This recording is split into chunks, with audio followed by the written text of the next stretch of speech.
നമസ്കാരം. ഈ വീഡിയോയിൽ നമ്മൾ ഡിസ്കസ് ചെയ്യാൻ പോകുന്നത് ITR 1 നമുക്ക് എങ്ങനെ പ്രാക്ടിക്കലി ഓൺലൈനായിട്ട് ഫയൽ ചെയ്യാന്നുള്ളതാണ്. അതിന് 5 പ്രോസസ്സാണുള്ളത്. നമ്മൾ ഓരോ പ്രോസസ്സും ഡീറ്റെയിൽ ആയിട്ട് ഡിസ്കസ് ചെയ്യുന്നതായിരിക്കും. അതിലെ ഫസ്റ്റ് പ്രോസസ്സ് ഏതാണെന്ന് ചോദിച്ചു കഴിഞ്ഞാൽ ITR 1 നമുക്ക് ആപ്ലിക്കബിൾ ആണോ അല്ലയോ എന്നാണ് നമ്മൾ ഡിസൈഡ് ചെയ്യേണ്ടത്. 2025-26 അസസ്മെൻ്റ് ഇയറിൽ ITR 1 ആർക്കാണ് ആപ്ലിക്കബിൾ എന്ന് ചോദിച്ചു കഴിഞ്ഞാൽ സാലറി ഇൻകം ഉള്ളവർക്ക്, ഒരു ഹൗസ് പ്രോപ്പർട്ടി ഇൻകം ഉള്ളവർക്ക്, capital gain long time capital gain ആണെങ്കിൽ 1,25,000 രൂപ വരെയുള്ളവർക്ക് ITR 1 ഫയൽ ചെയ്യാം. അത് ഈ അസസ്മെൻ്റ് ഇയർ വന്ന ഒരു ചേഞ്ചാണ്. കാരണം 112A അനുസരിച്ച് ഷെയറിൽ നിന്നുള്ള ലോങ് ടൈം ക്യാപിറ്റൽ ഗെയിൻ ആണെങ്കിൽ 1,25,000 വരെ എക്സംപ്റ്റ് ആണ്. അങ്ങനെയുള്ളവർക്ക് ITR 1 യൂസ് ചെയ്യാം.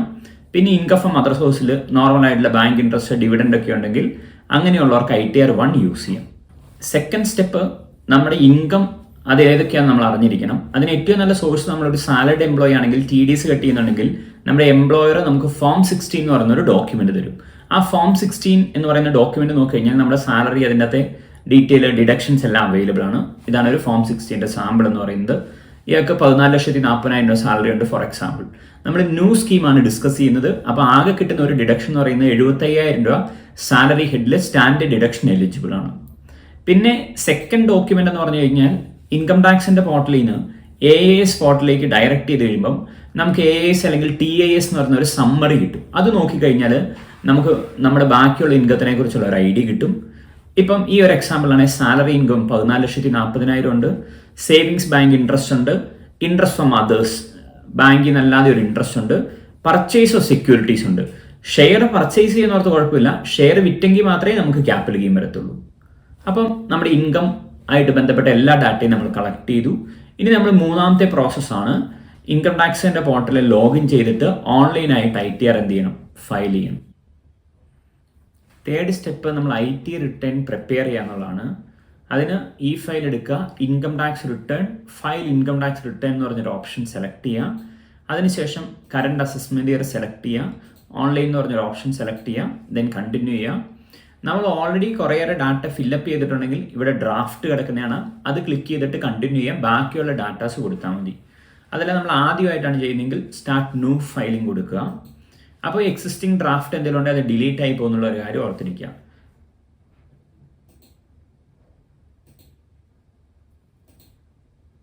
നമുക്ക് ആപ്ലിക്കബിൾ ആയിട്ട് ITR 1 സെലക്ട് ചെയ്യുക, പ്രൊസീഡ് ഫോർ ITR ഫയലിംഗ്.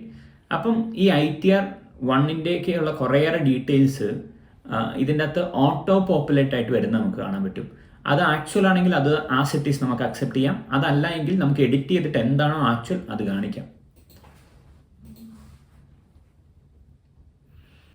നമ്മൾ എന്തുകൊണ്ടാണ് റിട്ടേൺ ഫയൽ ചെയ്യുന്ന ക്വസ്റ്റ്യൻ ആണ് ഫസ്റ്റ് വരുന്നത്. നമ്മുടെ ഇൻകം ബേസിക് ലിമിറ്റ് എക്സീഡ് ചെയ്യുന്നതുകൊണ്ടാണ് നമ്മൾ ഈ കേസിൽ റിട്ടേൺ ഫയൽ ചെയ്യുന്നത്. ആ ഒരു ഓപ്ഷൻ സെലക്ട് ചെയ്ത് കണ്ടിന്യൂ ചെയ്യുക. ഫസ്റ്റ് ടാബിൽ നമ്മുടെ ബേസിക് ഇൻഫർമേഷൻസ് ആണ്. അതിൽ നേച്ചർ ഓഫ് എംപ്ലോയ്മെൻറ്റ് നമ്മൾ സെലക്ട് ചെയ്യുക, ഏതാണ് അതേഴ്സ്. ഫയലിംഗ് ചെയ്യുന്ന സെക്ഷൻ 139(1)ലാണ് നമ്മൾ നോർമലി റിട്ടേൺ ഫയൽ ചെയ്യുന്നത്, ഡ്യൂ ഡേറ്റിന് മുമ്പുള്ളപ്പം അത് സെലക്ട് ചെയ്യാം. പഴയ സ്കീമിലേക്ക് പോകണമെങ്കിൽ, ഇപ്പം ഡീഫോൾട്ടിംഗ് സ്കീം എന്ന് പറഞ്ഞാൽ ന്യൂ സ്കീം ആയിരിക്കും. എന്ന് പറഞ്ഞാൽ നമുക്ക് ഡിഡക്ഷൻസ് ഒന്നും കിട്ടത്തില്ല. 75,000 രൂപയുടെ സ്റ്റാൻഡേർഡ് ഡിഡക്ഷൻ മാത്രമേ നോർമലി അവൈലബിൾ ഉള്ളൂ. നമ്മൾ അത് ചെയ്യുക. പഴയ സ്കീമിലേക്ക് പോകണമെങ്കിൽ നമ്മളിവിടെ S കൊടുത്തതിന് ശേഷം മുന്നോട്ട് പോവുക. ഇൻറ്റിമേഷൻ ഒന്നും ഫയൽ ചെയ്യേണ്ട, ബിസിനസ് ഉള്ളവർ മാത്രം ഇൻറ്റിമേഷൻ ഫയൽ ചെയ്താൽ മതി. ഒരു കാര്യം കൂടി ഓർത്തിരിക്കുക, ഇൻറ്റിമേഷൻ നമ്മൾ റിട്ടേൺ ഫയൽ ചെയ്യുന്ന ഡ്യൂ ഡേറ്റിനുള്ളിൽ ഫയൽ ചെയ്യണം. അപ്പം സാലറി ഉള്ളവരെ സംബന്ധിച്ച് ITR 1 ഫയൽ ചെയ്യുന്നവരെ സംബന്ധിച്ച് നമുക്ക് പഴയ സ്കീമിലേക്ക് പോകണമെന്നുണ്ടെങ്കിൽ ഇൻകം ടാക്സ് റിട്ടേൺ നിർബന്ധമായിട്ട് ഫയൽ ചെയ്തിരിക്കണം ഡ്യൂ ഡേറ്റിന് മുമ്പ്. നമ്മൾ പുതിയ സ്കീം തന്നെ ഓപ്റ്റ് ചെയ്ത് കണ്ടിന്യൂ ചെയ്യുന്നു. ഇനി നമ്മൾ ബാങ്ക് അക്കൗണ്ട്, മിനിമം ഒരു ബാങ്ക് അക്കൗണ്ട് നമ്മളിവിടെ കാണിക്കണം. അത് വാലിഡേറ്റ് ചെയ്യണം. അതിൽ ഏത് അക്കൗണ്ട് വേണോ നമുക്കത് റീഫണ്ട് കാണിക്കണം. ഈ വർഷത്തെ ഡിപ്പാർട്ട്മെൻറ്റിൻ്റെ ഇൻസ്ട്രക്ഷൻ അനുസരിച്ച് നമ്മുടെ എല്ലാ ബാങ്ക് അക്കൗണ്ടും ഇവിടെ വാലിഡേറ്റ് ചെയ്യണമെന്നാണ് റൂൾ പറയുന്നത്. ഡോർമെൻ്റ് ആയിട്ട് അക്കൗണ്ട് ഉണ്ടെങ്കിൽ കാണിക്കണമെന്ന് നിർബന്ധമില്ല. ദെൻ കൺഫേം ചെയ്യുക. We go to the next screen. അടുത്തത് ഇൻകത്തിൻ്റെ ഡീറ്റെയിൽ ആണ്. കുറേയേറെ ഡീറ്റെയിൽ ഇവിടെ ഓട്ടോ ഡ്രാഫ്റ്റ് ആയിട്ട് വരുന്നതാണ്. നമ്മുടെ AASഉം അതോടൊപ്പം തന്നെ ഫോം 16ഉം കമ്പയർ ചെയ്തിട്ട് കറക്റ്റ് ആണോ എന്ന് ചെക്ക് ചെയ്ത് നോക്കുക. നമ്മുടെ സാലറി എന്ന് പറയുന്നത് 14,40,000 രൂപ. അത് ഓട്ടോമാറ്റിക്കലി വന്നിട്ടുണ്ട്. അതിൽ നിന്ന് 75,000 രൂപ സ്റ്റാൻഡേർഡ് ഡിഡക്ഷൻ കുറച്ചു. നമ്മുടെ ഇൻകം എന്ന് പറയുന്നത് 13,60,000 രൂപയാണ്. ഹൗസ് പ്രോപ്പർട്ടി നമുക്ക് ഇൻകം ഇല്ല, ഇൻട്രസ്റ്റ് നമുക്ക് പുതിയ സ്കീമിൽ ക്ലെയിം എടുക്കാൻ പറ്റത്തില്ല. ദെൻ നമ്മൾ അടുത്തത് പോകുന്നത് ഇൻകം ഫ്രം അതർ സോഴ്സിലേക്കാണ്. അപ്പോൾ നമുക്ക് AIC നമുക്ക് കിട്ടുന്നറിയാം, സേവിങ്സ് ഇൻട്രസ്റ്റ് 1638 അതർ ഇൻട്രസ്റ്റ് 18422 ഉണ്ട്. അത് കറക്റ്റ് ആണോ എന്ന് നോക്കുക. അത് കറക്റ്റ് അല്ല. അപ്പോൾ നമ്മൾ എഡിറ്റ് ചെയ്തിട്ട് എന്താണോ കറക്റ്റ് ആയിട്ടുള്ളത് അതിവിടെ എഡിറ്റ് ചെയ്തിട്ട് കൊടുക്കുക. അപ്പോൾ നമ്മൾ ഇൻട്രസ്റ്റ് ഇൻകം അതർ സോഴ്സിൽ കറക്റ്റ് ആയിട്ടുള്ള ഇൻഫർമേഷൻ നമ്മൾ എഡിറ്റ് ചെയ്ത് കാണിച്ചു. നമ്മുടെ ടോട്ടൽ ഇൻകം മൊത്തം ഡിസ്പ്ലേ ആയി. അപ്പം 13,85,060 രൂപയാണ് നമ്മുടെ ടോട്ടൽ ഇൻകം എന്ന് പറയുന്നത്. നമ്മൾ കൺഫേം ചെയ്ത് നെക്സ്റ്റ് സ്ക്രീനിലേക്ക് പോകുന്നു. അടുത്താണ് നമുക്ക് എന്തെങ്കിലും ഡിഡക്ഷൻസ് ഉണ്ടെങ്കിൽ, പുതിയ സ്കീമിൽ വലിയ ഡിഡക്ഷൻസ് ഒന്നുമില്ല, എന്തെങ്കിലും ഒക്കെ ഉണ്ടെങ്കിൽ അത് ഡിസ്ക്ലോസ് ചെയ്യാം, ഒന്നുമില്ലെങ്കിൽ നമുക്ക് കൺഫേം ചെയ്യാം. അത് നെക്സ്റ്റ് സ്ക്രീനിലേക്ക് പോകുന്നതാണ്. അടുത്താണ് ടാക്സ് പെയ്ഡ്. നമ്മുടെ TDS ഒക്കെ ആരെങ്കിലും ഡിഡക്ട് ചെയ്തിട്ടുണ്ടെങ്കിൽ അത് ഓട്ടോമാറ്റിക്കലി ഓട്ടോ പോപ്പുലേറ്റ് ആയിട്ട് നമ്മുടെ ITR വരും. അത് നമുക്ക് ഫോം 16 നിന്ന് ക്രോസ് വെരിഫൈ ചെയ്യാം. അപ്പോൾ ഇവിടെ നമുക്ക് സാലറിയിൽ നിന്ന് TDS കട്ട് ചെയ്ത് 1,23,014 രൂപയുണ്ട്. അത് കറക്റ്റായിട്ട് വന്നിട്ടുണ്ട്. നമ്മളത് കൺഫേം ചെയ്യാം. വേറെ നമുക്ക് ടാക്സ് ഒന്നുമില്ല. AICൽ വേണമെങ്കിൽ ക്രോസ് വെരിഫൈ ചെയ്യാം. അപ്പോൾ നമ്മുടെ ടോട്ടൽ ടാക്സ് പെയ്ഡ് ഡീറ്റെയിൽ വന്നു. അടുത്ത ലാസ്റ്റ് സ്റ്റേജാണ് ITR പ്രിപ്പറേഷനിൽ കമ്പ്യൂട്ടേഷൻ. അത് ഈ പറഞ്ഞ സോഫ്റ്റ്വെയർ അല്ലെ, കമ്പ്യൂട്ടർ തന്നെ ഓട്ടോമാറ്റിക്കലി പ്രിപ്പയർ ചെയ്തു. നമുക്കതിൻ്റെ ബ്രേക്കപ്പ് കാണാൻ സാധിക്കും. 13,85,060 രൂപയാണ് നമ്മുടെ ഗ്രോസ് ടോട്ടൽ ഇൻകം. അത് എങ്ങനെയാണ് കാൽക്കുലേറ്റ് ചെയ്തേക്കുന്നതെന്ന് വെച്ചാൽ ന്യൂ സ്കീമിലാണ് കാൽക്കുലേറ്റ് ചെയ്തേക്കുന്നത്. ന്യൂ സ്കീമിൽ നമുക്കറിയാം അപ് ടു 3 lakhs ടാക്സ് ഇല്ല. 3 lakhs തൊട്ട് 7 lakhs വരെയുള്ള 4 ലക്ഷത്തിന് 5%, അതാണ് 20,000 എന്ന് പറയുന്നത്. 4 ലക്ഷത്തിന് 5% 20,000. 7 ലക്ഷം തൊട്ട് 10 ലക്ഷം വരെയുള്ള 3 ലക്ഷത്തിൻ്റെ 10% എന്ന് പറഞ്ഞാൽ 30,000 രൂപ. 10 ലക്ഷം തൊട്ട് 12 ലക്ഷം വരെയുള്ളതിന് 30,000 വിച്ച് ഇസ് 15%. ബാക്കി ഇൻകം നമ്മുടെ 13,85,000 ആണ്. അപ്പോൾ 12 ലക്ഷത്തിന് മേളിലുള്ളതിൻ്റെ 20% 37,012 രൂപ വരും. അതെല്ലാം കൂടെ കൂട്ടുന്നതാണ് 1,17,012 രൂപ. 87A അനുസരിച്ച് റിബേറ്റ് ഇല്ല. 7 ലക്ഷത്തിൽ താഴെയുള്ളവർക്കാണെങ്കിൽ 25,000 രൂപ വരെ റിബേറ്റ് കിട്ടും. നെറ്റ് ടാക്സ് പലപ്പോഴും 0 ആയിട്ട് വരുന്നത് നമുക്ക് കാണാൻ സാധിക്കും.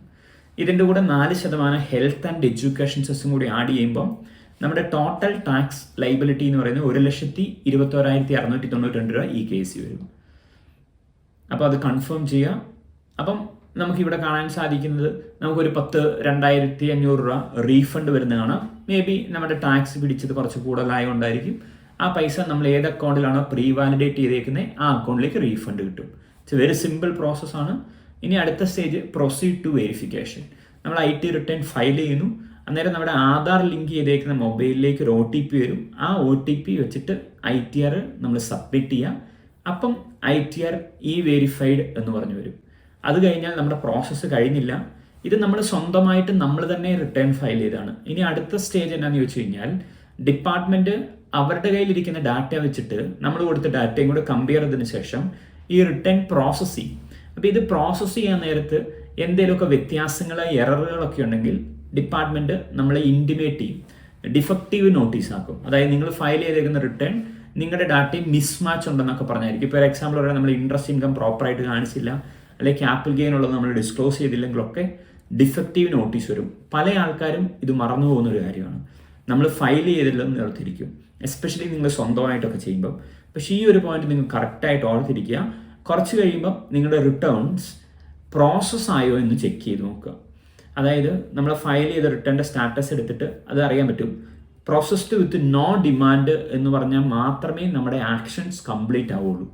പലപ്പോഴും നമ്മൾ കണ്ടേക്കുന്നത് പ്രോസസ്ഡ് വിത്ത് ഡിമാൻഡ് വരാം, അല്ലെങ്കിൽ ഡിഫക്റ്റീവ് ആക്കുന്നതാണ്.